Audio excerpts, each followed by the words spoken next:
الرحمن الرحيم الحمد لله رب العالمين والصلاة والسلام على سيدنا محمد وعلى آله وصحبه أجمعين أما بعد. So we now resume where we had left off from before our Eid break, and that is the Battle of Khaybar. And we took a little bit of a break with the story of Zainab bint Jahsh. So let us now resume from the Battle of Khaybar.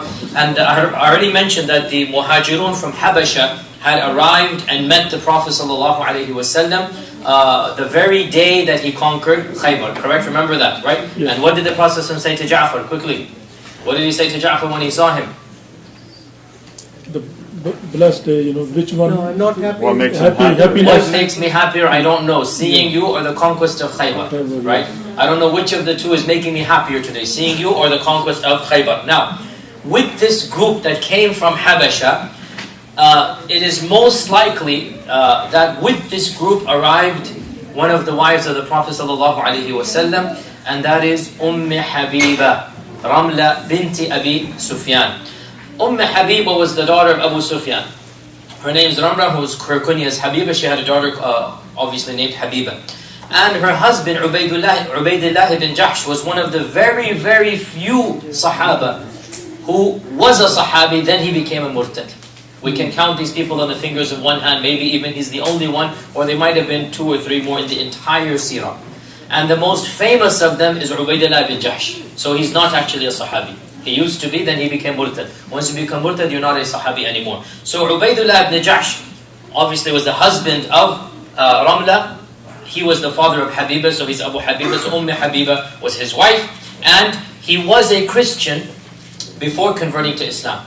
And he was one of the four people, if you remember the story way back in the beginning of the Meccan Seerah, way back in the beginning, there were four people that became Hunafa. Of them is Zayd ibn Amr ibn Nufayl. This is one of those four, Ubaydullah ibn Jahsh. So he's pretty old in age, and he had become a Christian. Then when the Prophet began preaching, he converted to Islam. Then he emigrated to Abyssinia. Then when he saw the land of Christianity, he went back to being a Christian. And the story of her, Habiba and him is... inshallah will be discussed when we talk about Habiba at the end of the Seerah. So when he became Murtad, Habiba left him and he died very shortly. He died a Murtad in Habasha, he was buried there. So Habiba is all alone in Abyssinia, she has nobody to take care of her. So our Prophet ﷺ sent a proposal to her new wali, and her new wali was none other than Najashi himself, the emperor himself, because he was a Muslim and he is the leader. And her father is not a Muslim, so who's the wali then? So the leader becomes the wali of the one who doesn't have a wali, right? So the Prophet ﷺ sent a khitbah, a proposal, to her through Najashi. So Najashi took on becoming her wali, and Najashi was happy that he was very excited that the Prophet ﷺ sent the proposal to her, and in fact he gifted her the entire mahr amount. And he held a feast and a walima, so he gave the mahr on his behalf. The Prophet didn't ask him. He just gifted the Prophet the mahr, and he gifted Habiba with a lot of lavish gifts as the mahr on behalf of the Prophet ﷺ. And the wisdom of this marriage is obvious. It is enough that she's the daughter of Abu Sufyan. End of story. Like her father is the leader of the Quraysh. Her father is the leader of Kufr. There is no better thing to be done right now than that the Prophet ﷺ marries Ramla binti Abi Sufyan. And quick reminder, so we talked about Zainab last class, and now we talk about Ramla or Habiba. So quickly, the wives of the Prophet, we need to catch up to them, because today will be a lot of discussion about yet another marriage of the Prophet. So number one is obviously Khadija. Number two? No. Number two? No. Sauda. Number two, Sauda. Number three, Aisha. Number four, Hafsa. Number five, Zainab bint Jahsh. Not Zainab, Zainab bint Khuzayma. We talked about her very quickly. She passed away. She was the one, few months. She was married to the Prophet. Number five is Zainab bint Khuzayma. Number six, we talked about her as well many halaqas ago. Salama. Salama. Number seven, Juwayriya. Juwayriya was from which tribe? No, the Bani al-Mustaliq. The one that when he married her, all of her tribes were free. This is Juwayriya. That's number 7. Then number 8 was Zainab bint Jahsh, and we talked about her in the last halaqah. Then number 9 is Habiba Ramla bint Abi Sufyan. And today we'll talk about number 10 in this order. Obviously 2 of them have passed away. So this is number 8 of the living wives, and then 2 have passed away. And before we get there, there's one somewhat controversial incident dealing with post-Khaybar, what happened right after the conquest of Khaybar. And this is with regards to one of the Yahudi. His name was Sa'ya. And Sa'ya was the uncle, or in one report, the brother of Huyay ibn Akhtab, who was the leader of the Jews of Banu Nadir. Now pause here. Banu Nadir have been exiled. Banu Nadir went to Khaybar. The Banu Nadir now are instigating Ahzab. The Banu Nadir are doing a lot of damage. So Huyay is one of those that is the leaders of the Banu Nadir. And Huyay was killed in the very beginning of the Battle of Khaybar. So the Prophet ﷺ asked his brother or his uncle, whose name was Sa'ya, that where is the gold of Huyay? Huyay had left Medina with a lot of gold. Now remember the Banu Nadir, they were allowed to leave with anything they could carry. And remember they even took their doors of their houses, remember that? They took the doors of their houses, this is the Banu Nadir. So he said, where is all of that gold? Why is he asking for the gold? Because of the conditions of Khaybar, from what we mentioned last time, of the conditions from Khaybar was that the tribes of Khaybar would hand over all of the gold and silver and weapons and armor. And they be allowed to keep their houses and lands for the time being. Remember that was the agreement, right? That instead of exiling you, as we had exiled the other tribes, they were the ones that said, let us remain and we'll take care of the land and we'll give you 50%. Half of the produce we'll give you. So the Prophet ﷺ said, we will agree to this with a number of conditions. Of them, that you hand over the gold and silver and you hand over the weapons and the armor. And you will not hide any of this, or else the treaty will be null and void. So he asks Sa'ya, where is this gold of Huyay? Because Huyay he was the leader of the Banu Nadir, he had a lot of gold. He had treasure chests of gold. So Sa'ya said, it's all been finished. The wars and the spending, all of it has been finished. And the Prophet ﷺ said, العهد قريب والمال أكثر من ذلك. It's only been a recent time when he left Medina. And the money is too much to have been spent in such a short period of time. Clearly you're lying. But he insisted. Now, this is where the controversial incident happens, and that is the books of hadith and the books of Seerah mentioned that when Sa'ya insisted of, I have no idea, I have no clue, so the Prophet ﷺ handed him over to Zubayr and he said, extract the information from him. So Zubayr did whatever means were necessary to get the information from him, right? Which obviously means beating up or, roughing him up and whatnot. Now obviously this is used as a something in our times to say that the Prophet ﷺ is condoning torture, let's say, or something like this, right? So this is the thing that is being used by non-Muslims to say, look, the Prophet ﷺ is using torture on a prisoner of war, on a POW. And as you know me, I am not an apologetic, and I call a spade. And the fact of the matter is, whatever the Prophet ﷺ did, whatever you want to call it, this was the norm of the time. And Huyay was lying, and they knew he was lying. And if not Huyay, sorry, Sa'ya. Huyay is dead. Sa'ya is lying, and they knew he was lying. And guess what? Within a while, Sa'ya immediately handed up information. He said, oh, I think I saw him going to such and such a valley. He might have gone there.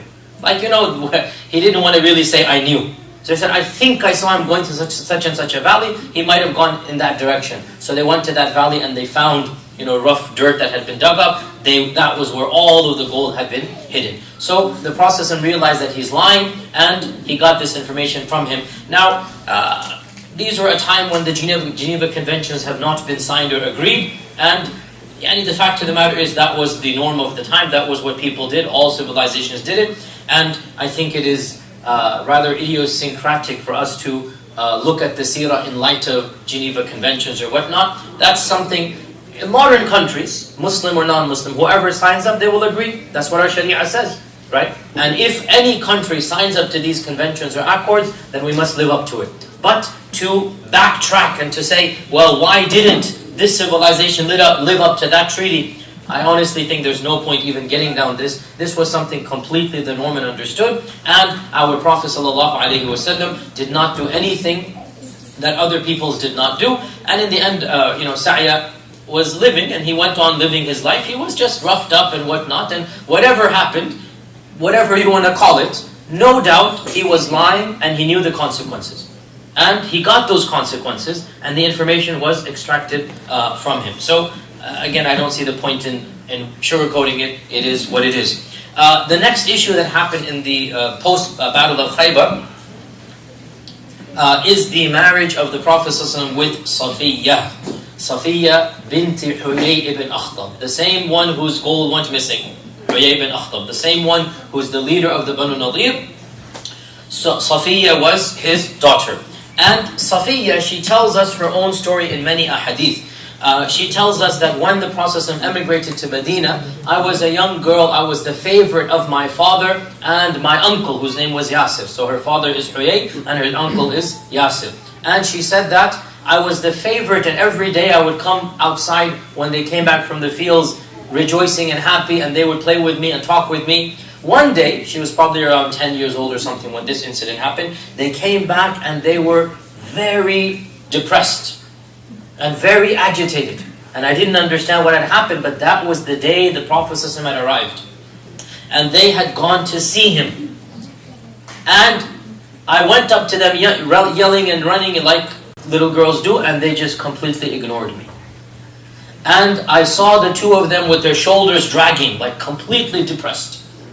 And my uncle, Yasir, asked my father, Huyay, Ahuwahu? Is he the one? Ahuwahu? Is he the one? And Huyay said, yes, by the Lord of Musa, he is the one. He is the one. They saw all of the signs. So his uncle said, what are you going to do? What are we going to do? So he said, we will oppose him as long as he lives. Adawatuhu, will oppose him as long as he lives. Right? So this is Huyay. And when the Banu Nadir were exiled, so Safiyyah is exiled with them, and Safiyyah then grows up in Khaybar, and she gets married to somebody in Khaybar, so she is now married, and she's probably around, if she was 10 at that time, so Khaybar took place in the 7th year, so 17, 18 years old now. Right? So she's married and she's now 17, 18 years old. She doesn't have any children. And in the Battle of Khaybar, the Banu Nadir were at the forefront of the attack, because obviously they felt more angry than the people of Khaybar, because they're the Banu Nadir. They've been exiled from Medina. So more of the Banu Nadir died than the people who lived in Khaybar originally. And therefore, Huyay was killed in the Battle of Khaybar. Right? We already know Huyay was killed because of the gold story. Her brother was killed, Safiyyah's brother, and her husband was killed as well. All are killed in this entire 20 days ordeal. Right? So she's left an orphan and a widow. Okay? And when the Battle of Khaybar finishes, the Banu Nadir, now the Banu Nadir were their properties and their peoples were confiscated, unlike the people of Khaybar who were allowed to live. Remember, the people of Khaybar, they got off by giving half of their wealth. Right? The Banu Nadir, they were taken as captives and they were taken as ghanima. And therefore Safiyyah was distributed along with everybody else. And she fell in the lot of Dihya al-Kalbi, the famous Sahabi whom when Jibreel would come, he would look like Dihya al-Kalbi. But many people came to the Prophet ﷺ suggesting that she was too good for Dihya, that she should not be in the lot of Dihya. After all, she's the daughter of Huyay. And also, it is said that she was a very beautiful young lady as well. And so a number of Sahaba said that, Ya Rasulullah, you should take her and not leave her for Dihya. And so the Prophet ﷺ ransomed her or paid her price from Dihya, which was a large amount, because in those days, obviously, it will be a lot of money to purchase and buy a slave. So he paid her the price that was the normal price. And he then took Safiyyah. Now, when he took Safiyyah, people did not know, is he taking her as a jariyah, as a slave concubine, or as a wife? Because both are allowed. and she is a slave. So by purchasing her from Dihya, so she becomes now the concubine of the Prophet sallallahu alaihi wasallam. So they didn't know, is she a concubine or is she a wife? So they wanted to see how the Prophet would treat her. When it was time to leave Khaybar, to exit from Khaybar, and he had not yet consummated the marriage, so he's leaving with her. He brought her to the camel, and he put the camel down. Now the camel itself is a huge animal. The hump will be over here if it's on the ground, as most of you who've seen camels know. So even a young lady is not going to get onto the camel like this. So what did he do? And this is a very romantic, if you like, incident in the Seerah of the Prophet ﷺ. He knelt down on one foot. So one foot is on the ground. And with the other foot, he put his thigh on and he bent his knee. Right? So he made his thigh like a stepping ladder for Safiya. Right? So he bent down and one knee is on the ground and the other foot is on the ground and the knee is in the air. You understand? Mm-hmm. Right? And so the thigh is now a stepping stone. Right? For Safiya to get onto the camel. And notice here Safiya's intelligence, and she was a very intelligent lady, that she did not want to put her shoe or her foot onto the Prophet ﷺ. So what did she do? She used her knee on the thigh of the Prophet ﷺ, and she put her one knee on that thigh, and then she jumped onto the camel so that her foot did not come on top of the Prophet ﷺ. And he then put her on the camel, and he then took his cloak and he covered her with the cloak so that she is now completely covered. And when the Sahaba saw this, they realized what? She's a wife. Because this type of hijab is only for the wives of the Prophet ﷺ, not for the jawari, not for the concubines, right? This type of hijab, that no one will see you, even your entire body. And so the entire ride, she is behind the Prophet ﷺ, and the cloak is on top of her, and she's just covering it. Now, she doesn't realize what this signifies, because she doesn't know Islamic law, right? So she does not realize what this signifies. And the first stop that happened, the Prophet ﷺ wanted to spend the night with her, but she says no. She refuses. So the Prophet ﷺ leaves her be.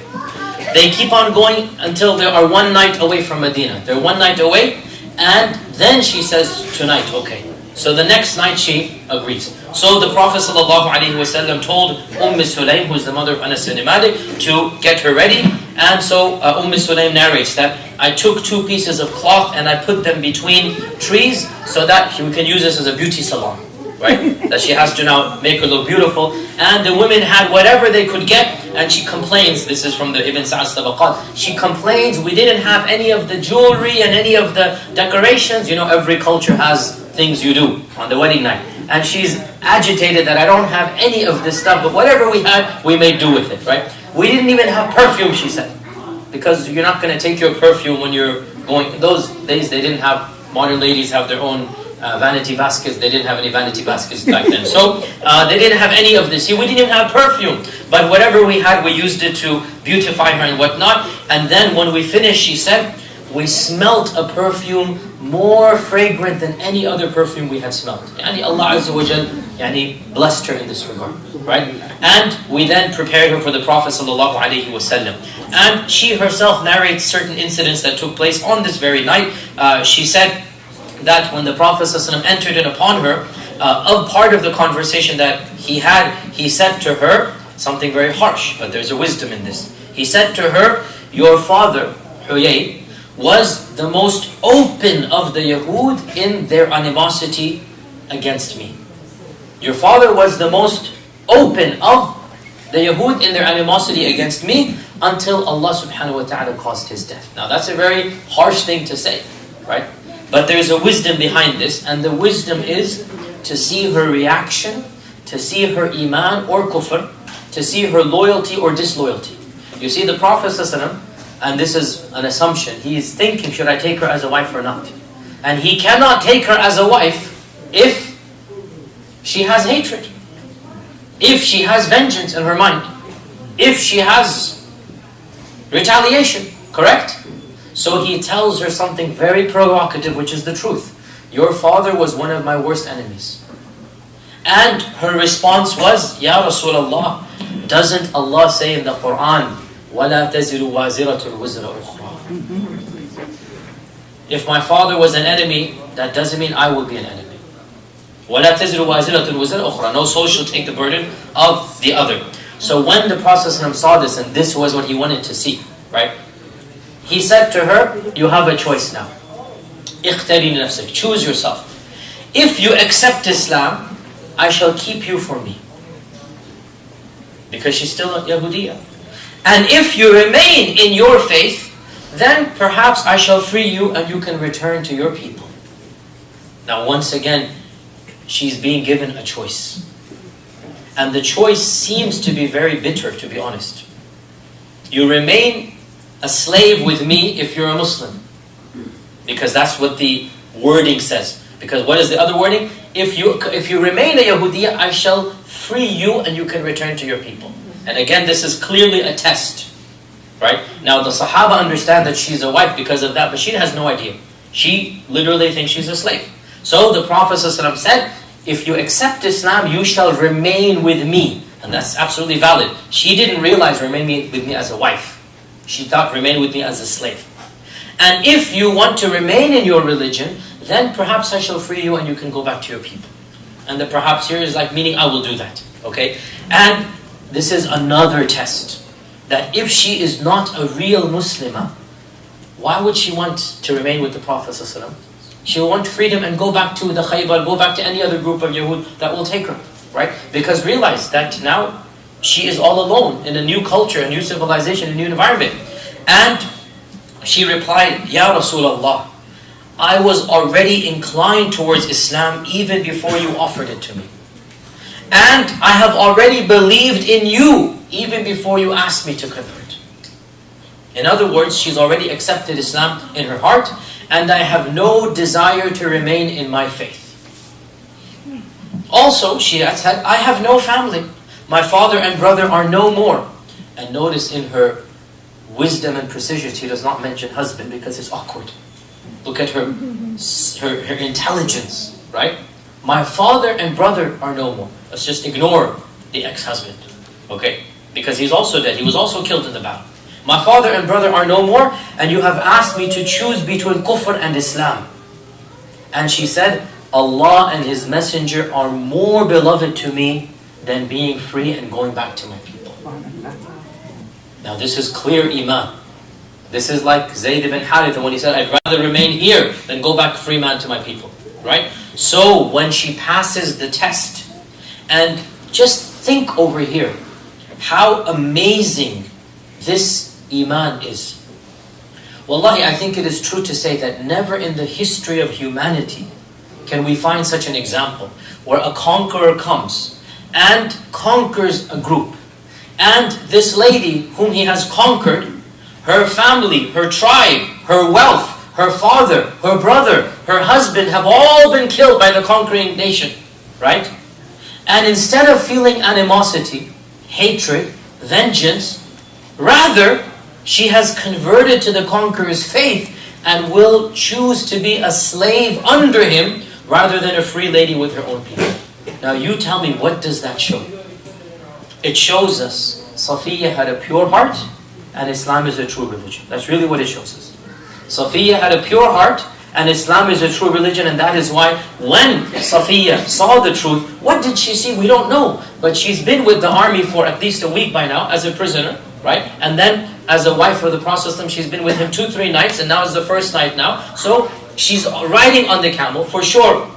There would have been some conversations taking place. For sure, the Prophet is, after he's shown her this romantic gesture, for sure, there's good talk going on as well. And her heart has now been completely taken in, and she knows that this man is a messenger of Allah. So she converts so much that she completely ignores and forgets and forgives her father, her brother, and her husband's demise. And she becomes a loyal Muslimah who wants to remain as a slave rather than be a free girl and return to her tribe and whatnot. And so because of this, the Prophet ﷺ freed her right then and there and married her.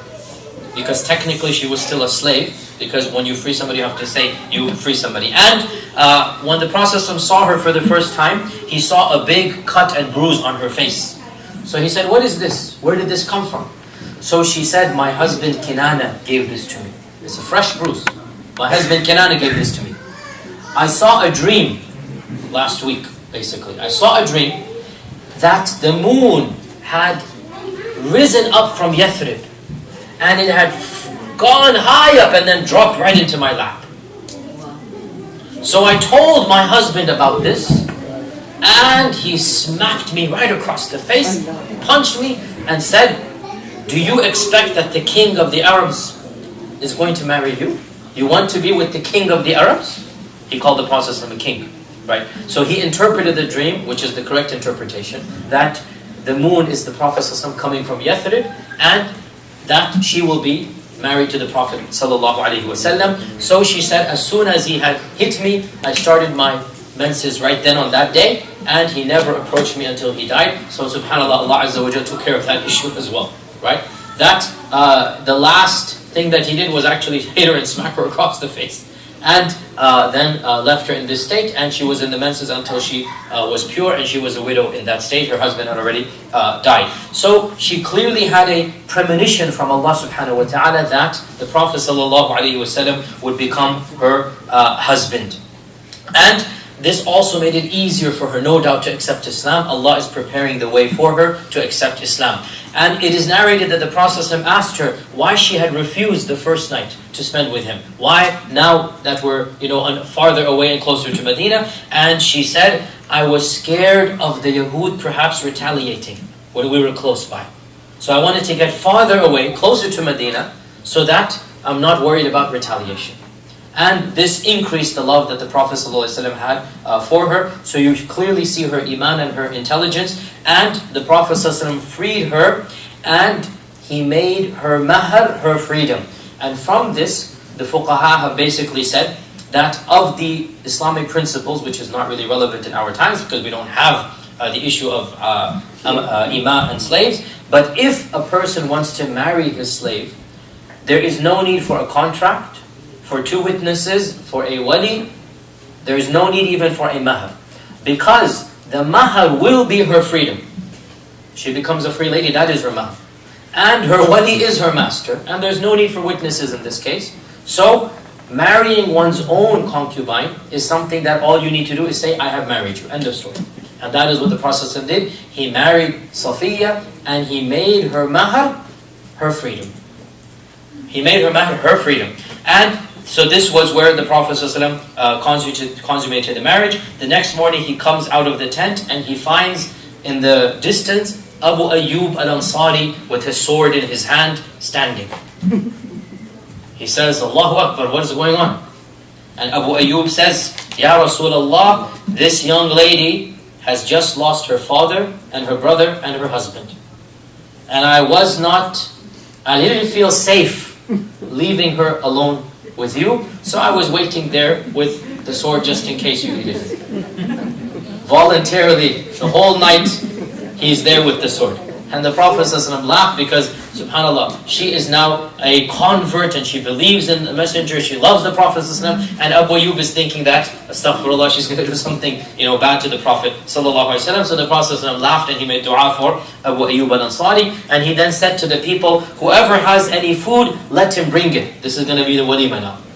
And so the people brought whatever they had. Some people had dates, some people had a little bit of solidified butter, some people had some barley. And so they all mixed it up and they made a very simple, rudimentary type of food. It was called al-hils. And al-hils is basically a mixture of date and a little bit of butter and a little bit of barley. You just mix it up and you get some type of what were you going to call it? Their equivalent of a cake, something like this, right? That's really what it was. And that was the walima of the Prophet ﷺ with Safiya. And another very small incident occurred, and it's pretty small, but it's actually very interesting. Very interesting. And that is that when he is coming back with Safiya, and she is on the camel of the Prophet ﷺ, so when the Sahaba saw the walls of Medina, it was their custom, and it was the custom of really all of us when we see Memphis finally after 10 hours of driving, right? What happens? Feel good, but then you speed up just a little bit, right? So when the Sahaba saw the walls of the city, so they began beating their camels just like a little bit extra, and the Prophet ﷺ joined them in this. Now, somehow, this is so interesting, the camel of the Prophet ﷺ fell over and tripped. Perhaps on another camel, we don't know the details, right? So both he and Safiya were flung from his camel, sallallahu alayhi wasallam. Now this is very dangerous. How many deaths have occurred by people falling from an animal, especially the camel, right? Even in the Seerah, we find a number of Sahaba that their camel just fell back and they died because of that, right?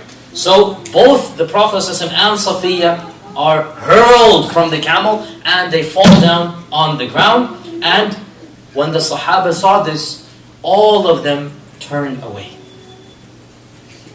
Why? Because to give her privacy. All of them turned away.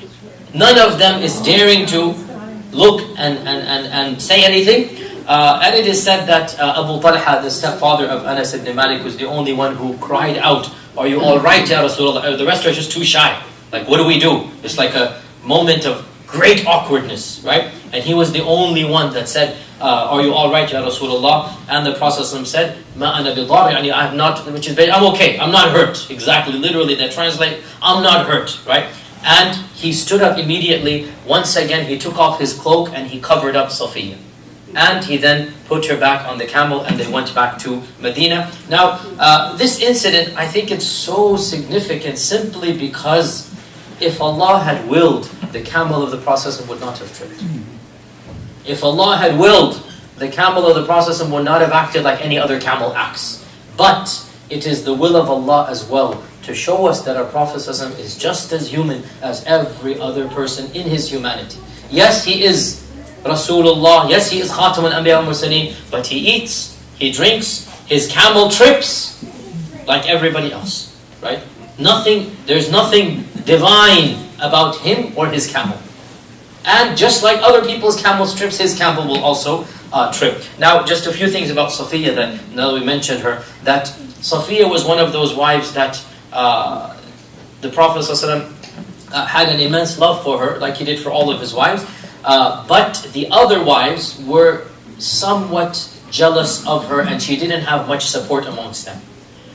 Otherwise, the wives of the Prophet were divided into two camps, Zainab's camp and Aisha's camp, right? And Safiya really seemed to be in neither of them because she really didn't have family. And so the Prophet really felt this more, and perhaps that was what brought him more sympathy for her. It is said that when Safiya came to Medina, all of the wives of the Prophet rushed to go see her. This is now their competition, right? They rushed to go see her, and Zainab remarked to Juwayriyah bint al-Harith that, Ya bint al-Haritha, I think this one is going to cause trouble. I think this one will take the Prophet away from us, right? So she's feeling now jealous, and this shows us that clearly she had beauty and iman and taqwa, that they were feeling threatened. And Juwayriyah tried to minimize this and said, don't worry, she is from a group, meaning the Yahud, that they are rarely lucky with their husbands. It's a very, if you like, stereotypical response, that a bit of a smearing, that they always have divorces, don't worry. Okay, her group is a group that doesn't really get along that much with their husbands. Okay, so she's trying to console her by saying they don't know how to treat their husbands, don't worry, we'll be fine with that. But in fact that didn't happen. What she was hoping for didn't happen. And in fact the Prophet ﷺ, and of course all of his wives, and wallahi this shows us the true nature of the Prophet ﷺ, that no doubt his wives were jealous of one another, but each wife felt special with him. And this is the reality of, really, this shows us what a man he was, what a gentleman and what a man he was. That no doubt the wives are jealous of each other, but each wife is thinking that, yes, I am so special and I am this and I am that. And each one has these stories that indicate this special relationship. So once the Prophet visited Safiya and she was crying. And he said, what is the matter? She said, Hafsa said about me that I am bint al-Yahudiyya. You understand? Just a smear. That I am this, And so I'm crying, like this is an insult, like you're smearing. And so the Prophet said, why didn't you defend yourself? She said, how? He said, you should have said that your father was a prophet, meaning Harun. She's a descendant of Harun. And your uncle was a prophet, meaning Musa. And you're married to a prophet. What do they have over you? Right? Your father's a prophet, your uncle's a prophet, you're married to a prophet. You should have defended yourself. And again, to show you the love that the Prophet had for Safiya, that it is narrated that on Hajjatul Wada, her camel fell ill. Safiya's camel fell sick, so she couldn't ride the camel. And Zainab binti Jahsh, and Zainab was wealthier, and Zainab is coming from a more prestigious family, and she is the cousin of the Prophet. Zainab binti Jahsh had some extra camels that she's going to sacrifice as Hajj. So the Prophet said to Zainab, why don't you lend her one of your camels? She's going for Hajj. And she scorned this, because again, there is mutual jealousy. And wallahi, this shows us, subhanAllah, that even the best of the best, it's possible to have these types of human politics. You can't get out of it. You can't. Even the Sahaba, you cannot get out of these things. Even Abu Bakr and Umar, sometimes they have a bit of an argument. Even though they're the best of friends, but hey, even the best of friends, they have a little bit of back and forth. So she said, what? Me? Like, co-wife. I mean, you want me? My camel? To the Yahudiyya? No way. Once again, she smeared her. Now, she's not a Yahudiyya anymore. She's a Muslim, right? But again, this is a smear. And the Prophet got so irritated with Zainab. Now, Zainab, we just saw last week, in our last halaqah, that Zainab Nora was also very special. And the Prophet did love her with a special love. But when she acted in this way, that she refused to share a spare camel, so the Prophet got so angry at this, that as a punishment for Zainab, he boycotted her for a period of time. That you have a spare camel, we're going for Hajj, and you're not going to give it to Safiya, and you smear her on top of that. So he boycotted her until she calmed down and she realized she made a very big error and a big mistake. And then the Prophet ﷺ, after a few weeks, when they returned from Hajj basically, so for the whole Hajj, she was being boycotted because of this incident. That when they returned for Hajj, then the Prophet ﷺ came to her and gifted her an expensive gift. We're talking about Zainab, and made up with her then after this, right? Another incident that is narrated was that when the Prophet ﷺ was on his deathbed in the house of Aisha, all of the wives had come to visit him. Now they don't realize he's about to die, remember. We'll get there when we get there, but they don't know he's about to die. And he is suffering severe pain, severe fever, he's tossing and turning, and you can tell the agony on his face, and Safiya begins to cry. Safiya begins to cry. And she says, Ya Rasulullah, how I wish I could take your fever and burden on me, so you don't have to be in this fever and burden. How I wish I could take it on me. Now, she's the first wife to say this. All the other wives feel jealous and threatened, so they began winking and, things here and there, like, yeah, right, yeah, I mean, whatever it was, we don't know. It's the adab of the wives, they don't tell us these sordid details, right? We don't know exactly what was said. But they, sarcastic, mock and whatnot. And so the Prophet in his sickness, in his fever, he said to the other wives, go do madmada, yani do wudu and do madmada. He said, why? He said, because you have made fun of Safiya, you have mocked Safiya, and wallahi, she has spoken the truth. She would want to take on my fever and pain. And you're mocking her for this, that she's just saying this to get him. He didn't say all these words, but she's saying, wallahi, she has spoken the truth. And basically, you have lied against her. Right? So go do wudu and do madmada, because that will forgive your sin of this. Now, again, look at, subhanAllah, the love that Safiya has for the one who's conquered her, for the one whose army has caused her tribe what it has caused, and the one whose army has basically gotten rid of her father and brother and ex-husband. All of this is now gone. Now, subhanAllah, at the time of the death of the Prophet, she's crying, she's wailing, she's saying, I wish I could take on the pain that you have. What love? Where does it come from? You tell me in history, where have we had this type of change? You would expect such a lady to be full of anger, bitterness, anguish, revenge. You would expect such a lady to want to kill this very person that she's married to.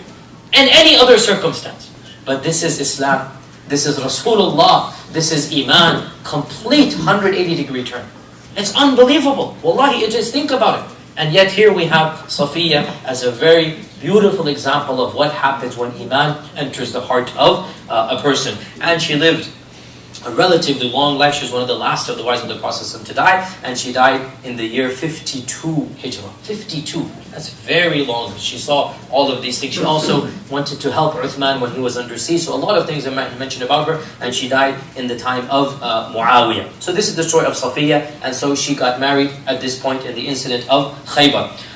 One more thing about Khaybar, we're talking about post-Khaybar, what happens post-Khaybar. Another interesting incident that takes place post-Khaybar is the arrival of the single most important narrator of hadith in the history of Islam, and that is Abu Hurairah. Abu Hurairah, right? Abu Hurairah is number one in terms of quantity of hadith. Nobody even comes close to him. And perhaps one day we'll have a lecture why that is the case, even though he joined the Prophet ﷺ in the 7th year of the Hijrah. So he only accompanied the Prophet ﷺ for 3 full years, 3 years and a month, right? He was with the Prophet ﷺ for 3 years. And yet, his number of hadith outshines every single other Sahabi, without any exception. Number one is Abu Hurairah. Number one, right? And this is when he arrived. He had come from Yemen. He's a Dawsi. His name is Abdul Rahman ibn Sakhr, from the tribe of Ad-Daws. He's a Dawsi. So he's a Yemeni. And he's decided to make hijrah to Medina, and he works his way up, and he hears the Prophet is in Khaybar, and of course Khaybar, remember, was on the way to Medina. For him, he's coming up, so Khaybar's on his way, so he diverts from Medina and he goes to Khaybar, and therefore both the Habashi Muslims and the Dawsi, there was a small group, 2-3 of the Daws, and Abu Hurairah was the most famous of them. They both arrived in Khaybar after Khaybar had been conquered. And as for the Muslims from Abyssinia, the Prophet ﷺ gave them a share of the booty. As for the people from Daws, he asked permission from the Sahaba, that would you mind if they also take a share? And they all agreed. So Abu Hurairah got the honor of getting a fortune from Khaybar without actually lifting a finger. He got his share of the booty, even though he didn't actually fight in this battle. And from then on, Abu Hurairah is a constant part of the Seerah. So you can put this down as well, that the Battle of Khaybar was the time when Abu Hurairah basically became a Sahabi and he joined the Muslims of Medina. Another interesting narration from this incident of Khaybar,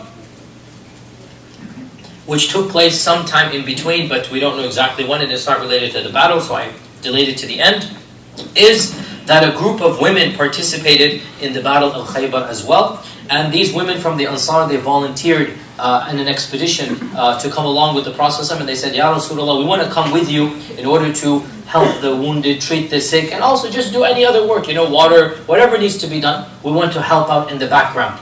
And so the Prophet allowed them to come.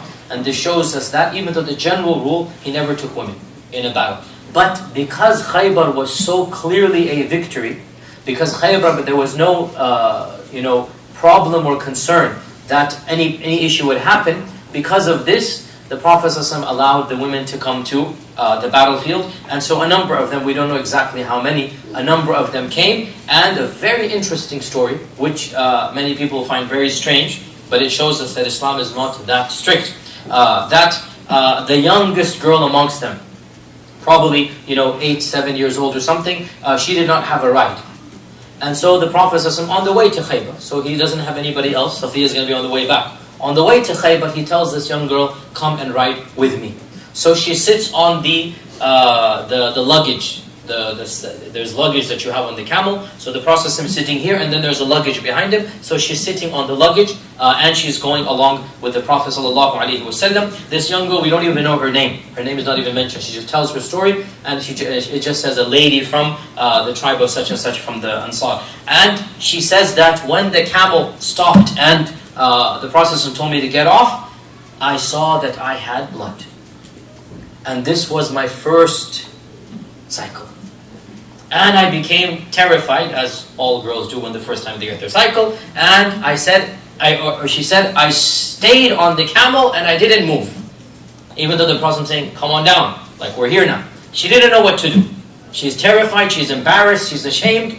And what a place and what a location to get your first. And all the sisters who have your horror stories your first time, imagine this girl's horror story for as long as she lived, right? Think about that, okay? Where, at what time, behind whom? SubhanAllah, think about that. So, she's terrified, petrified.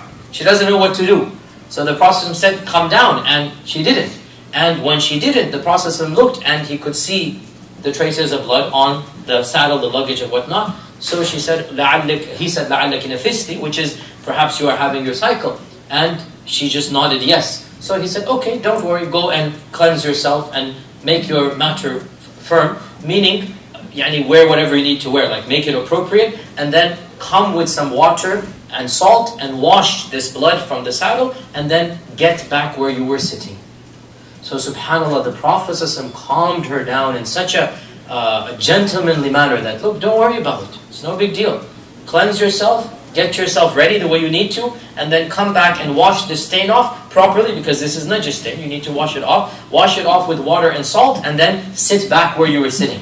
No irritation, no anger, no nothing. SubhanAllah. And so she did as she was told, and she would tell later on, she would say that my participation in the battle of Khaybar, the Prophet ﷺ gifted me, us women, he gifted us some gift. We didn't get a share because there was no battle. We got a gift. And the gift that I got was this necklace. She would wear a necklace for as long as she lived. She said the Prophet ﷺ gave this to me, and he was the one who put it on around my neck as the gift for helping the sick people and whatnot. So I will never part with this as long as I live, and when I die, it's going to be buried with me. Oh. That's what she said. That she wants to be buried with this necklace, and she basically, that was her wasiyah, that when she died, she wanted the necklace to be buried. And this shows us that, subhanAllah, this girl is what's, in those days, they probably began around 7, 8 or something, right? So this young girl, the Prophet ﷺ put her on the saddle.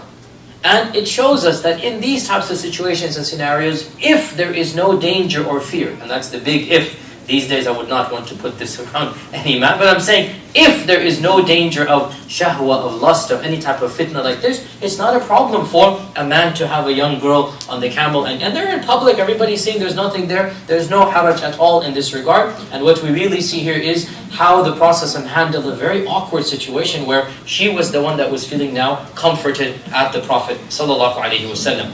The Battle of Khaybar also saw a number of fiqh points revealed, so we'll just go over them quickly. Of them, as per Sahih al-Bukhari's hadith, and there's a bit of a controversy when this took place. Sahih Muslim's hadith says it took place in the battle of the Treaty of Hudaybiyah, but there's a hadith in Bukhari that says this very same thing, which we already mentioned, took place in Khaybar. So we don't know. What is this thing? The prohibition of eating donkey meat. Now, we mentioned in Hudaybiyah there's a hadith, and there is an authentic hadith, that the prohibition was in Hudaybiyah. There's another hadith that says Khaybar. No doubt this is human nature. Sahaba are somewhat confused in this regard, either Khaybar or Hudaybiyah. Also, we have other prohibitions as well that came down in the treaty, in the incident of Hudaybiyah. Of them is the prohibition that when you have a concubine, a jariyah, that you are not allowed to be with her until she goes through her cycle, that the iddah takes place. And this was the first time that this ruling had come down, and so they cannot be touched until the iddah takes place, and then they become lawful. Also, at this time, for the first time, zawaj mut'a was made haram. Now, zawaj mut'a, do we all know zawaj mut'a, or do I need to explain zawaj mut'a? No, we don't know. So, zawaj mut'a is zawaj where a time clause is put. Zawaj where a time clause is put, right? So, uzawijuki, I shall marry you, uzawijuki usbu' shahr, 1 month, 1 week, something like this, right?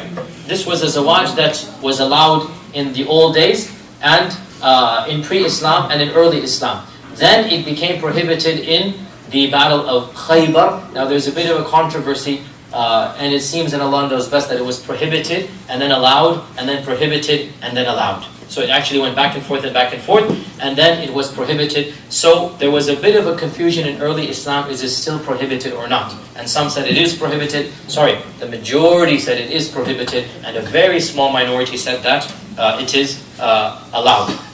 And then, as you know, this is the difference between Sunni and non-Sunni groups as well. The four madhahib of the Sunnis have all agreed that it is completely prohibited. And the other school said that it is allowed. Also, in the Battle of Khaybar, a number of prohibitions were revealed. Of them is something called the interest of commodity. Riba al-fadl. Riba is of two types. Interest is of two types, and both are forbidden in Islam. The first interest is the interest where you purchase time for money, basically. Right? So, somebody says, I'll give you $1,000 for a month if you give me back 1,100. Right? So you're purchasing time for money. That's the common type of interest. It's the interest that we're all familiar with. There's another type of interest which the Sharia also forbids, and that is riba al-fadl. The first type is called riba al-nasi'a, by the way. You should know these are two basic types of riba. This is riba al-fadl. Riba al-fadl is a little bit more complicated, and not the time to get into all of the details here, but in a nutshell, specific commodities, there's only a list of commodities. Of them is wheat and grain and dates. So specific commodities are not allowed to be bartered except in the same amounts. Now, where does this hadith come from? So the Prophet ﷺ, remember, Khaybar is a land producing dates. So a person brought him a big bag of dates, and these dates were of a quality that is mentioned. The name is mentioned. I forgot now the name, but it's like a very luscious, fine quality date. And he brought him this. So the Prophet is impressed. He said, "Are all of the dates of Khaybar like this? Like this is the best quality date. Are all of the dates of Khaybar like this?" So he said, "No, Ya Rasulullah. This date is such and such. We purchase one." Now he said sa', like 1 kilogram, 1 kilo, or 1 pound. 1 pound, it's more than or less than a pound, for 3 pounds of normal dates, the other dates. This date, which is the luxury date, we purchase it for 3 times its equivalent in the normal dates.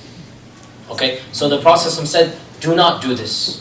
Rather, sell the larger quantity of dates, the 3 pounds, get the money, and then use the money to purchase the good quality dates, right? Now, why and how this is a bit of an advance is not the fiqh of riba class here, but you should know that there are a number of specific commodities, and these commodities are staple food items, and they're also monetary, by the way. So currencies, for example, come under this, right? You cannot exchange dollars except in the same amount, right? You cannot exchange $10 for $20 as a transaction.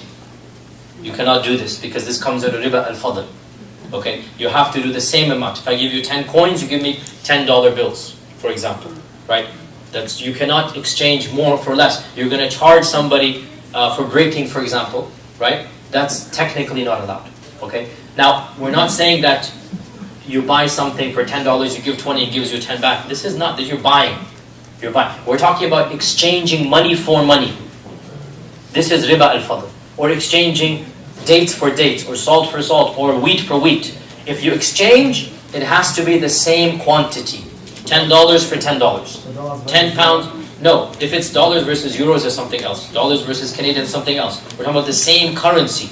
It has to be the same amount. Obviously, if you were to do this, then take your Syrian, what is it, riyals? What is Syrian? Huh? Lira. Syrian lira and khalas, yeah. I have 100 lira here, I want the $100. So it doesn't work that way, no. It's only in the same currency. And the final thing that we'll mention, that we have some guests that we want to hand over to, some very honored and welcome guests, thank you for coming by. The final point that we want to mention is the Treaty of Khaybar allowed one more business transaction, which is a very, very important business transaction. And the fancy term for it is al-muzara'a. Al-muzara'a, and it's also known as sharika or a partnership. Now, what is muzara'a? Muzara'a means, as the Prophet did with the people of Khaybar, that you take charge of the land, of watering, of irrigation, of all of the, labor, and you'll give 50%. Right? So this is a business partnership where the partners don't have to do the same things, the both of them. And this was not known in Medina. The people of Medina didn't do this. The people of Medina, if they owned the land, they would plow the land, irrigate the land. The concept of, okay, I have 10 acres, I don't have the energy to do it. Let's see if I can rent it for a percentage of the produce of the land. That's what it is, right? You're going to say, so for example, you have 10 acres of land that you don't have the time or energy or whatever to actually farm yourself. Muzara'a, this is the Islamic transaction that says, you are a farmer, I'm the businessman, or I'm the landowner. The farmer comes to me, or I come to the farmer, either way, doesn't matter, and I say, look, these are 10 acres. If you farm them, and you plant the seeds, and you take charge of the manual labor, now who owns the land? I do. You don't have the farm. You don't have the land. Then we will split it, 30-70, or however the percentage we agree. 50-50, 60-40, right? This is called muzara'a. And this is allowed in Islam. And this is a business partnership. Now again, Islam forbids interest, but it encourages partnership. You want to do a business, you don't go to get a loan from the bank, because the bank is going to benefit whether you win or lose. You want a business, you go to somebody who actually believes in your business. And somebody who's willing to share your risk of profit and loss. That's the point here, right? The business investor doesn't have to, they can be a silent business partner. Here's the capital, here's the check. You do the business side, right? And we'll split the cost, the profits, whatever you agree, 50-50, 30-70, whatever you two agree. That's between the two of you. Now what happens? The one who gave you the check, he's not going to profit unless you profit, right? There's no guaranteed profit. And therefore there is a bit of a risk involved. And in Islam, you cannot have this type of guaranteed profit that interest brings. Because interest, the rich benefit from the poor, regardless of how poor the poor are, regardless of any act of God, of any misfortune, the rich benefit merely because they have idle money lying around in the bank. And the Sharia does not allow this. Islamic law does not allow this. You want to benefit your money, you find somebody that you trust, that you're interested in this business project, and you share the risk of profit and the risk of loss. And when you do this, then you won't have the type of false dichotomy or this type of extreme capitalism that exists in some lands. Where one of them, what is the top 1% own? I forgot the statistics. The top 1% own like 60% of the rest of us or something. In fact, I remember there was one article that said the richest 400 people in America, 400, not even 1%. The richest 400 people earn and control as much as 65% of the rest of the population. I mean, that's just mind-boggling. Really, it is. 400 people, 400, you could fit them in our masjid, right? Controlling an immense, now, frankly, we're being a little bit romantic and idealistic, but our system would not allow for this. It wouldn't. You wouldn't be able to get that type of accrued wealth. Because you'd have to risk your money every time you invested in somebody, right? You'd have to also want to, be sure of that. And if it's a loss for you as well. You can't take him to court and say, "Give me." No, you're a business partner. So, if you profit, you will also share the loss. This is called sharikat.